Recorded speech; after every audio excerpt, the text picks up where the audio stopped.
They say the darkness hides nothing. But what if it's been watching you all along?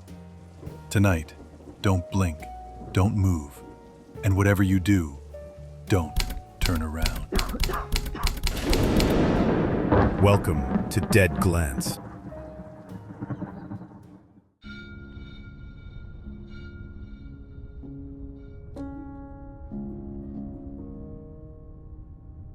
The evening started like any other. Maggie and her roommate Dan were cozied up on the worn couch, ready for a movie marathon. The warmth of the blankets contrasted with the sharp chill outside their old apartment window. Suddenly, the screen went black, and the hum of electronics died. The power had gone out, plunging their world into unexpected silence and darkness. Seriously?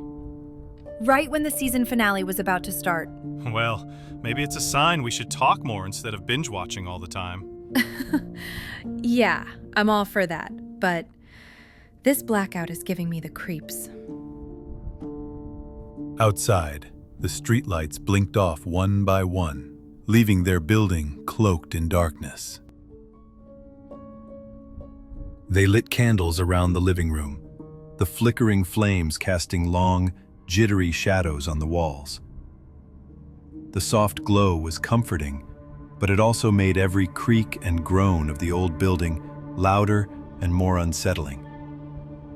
Dan suggested he check the fuse box in the basement, but even the thought of descending into the pitch-black stairwell sent a chill down Maggie's spine. I'll grab my phone flashlight. Stay here and don't open the door, okay? Be careful. This place feels different in the dark. Dan's footsteps echoed as he slowly made his way down the narrow basement stairs, the weak light trembling with each step. Suddenly, a loud bang shattered the eerie silence from below, reverberating through the walls. Maggie's breath caught in her throat as she pressed her ear against the door, straining to listen. Maggie, did you hear that? What's going on down there? Are you okay? What will Maggie do next? Venture into the basement? Or call for help?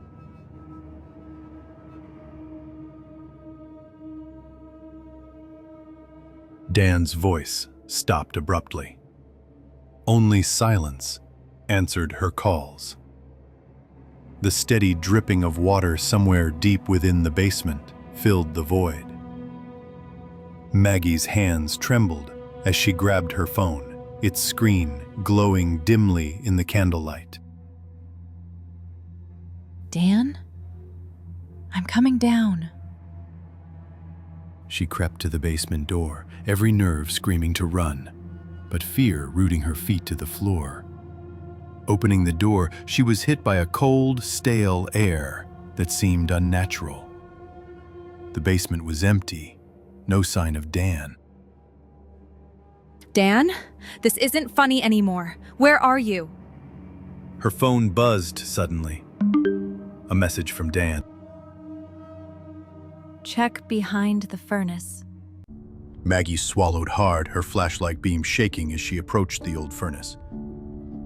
There, taped awkwardly to the metal wall, was a note scrawled in shaky handwriting.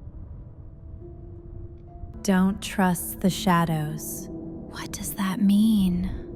The silence pressed against her ears, as if the darkness was listening. What should Maggie do? Read the note and check the shadows further. Or ignore the note and try to find Dan in the rest of the basement.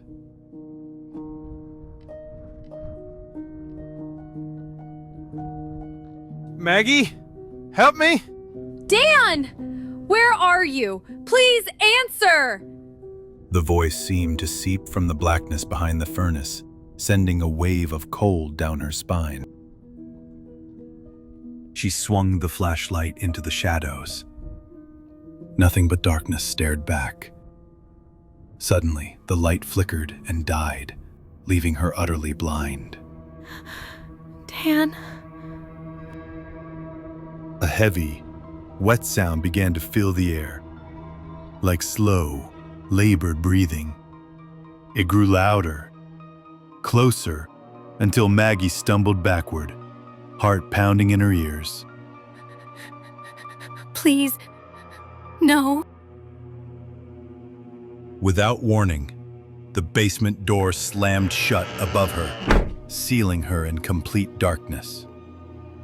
Her breath came fast and shallow, panic rising like a tide threatening to drown her. Hours dragged by. Silence and cold, her only companions. Her trembling hands searched blindly for her phone or flashlight, but they were gone. When the power finally flickered back on in the early dawn, the basement was empty. Dan was nowhere to be found. Dan, please say something. Only silence answered. No note, no sign of struggle. Just one thing remained. A dark, smudged handprint on the furnace wall. Glistening, wet. What happened down there? What do you think Maggie do now?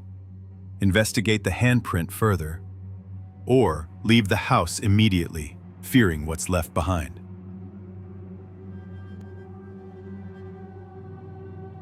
Days later, Maggie still hears the faint hum of breathing when the lights go out. And sometimes when the house is still, she swears she can hear Dan whispering her name from the shadows.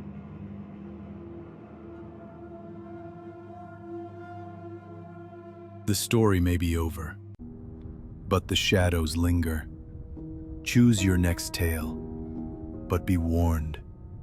Each click pulls you deeper. And if you're brave enough, hit subscribe. We'll be waiting.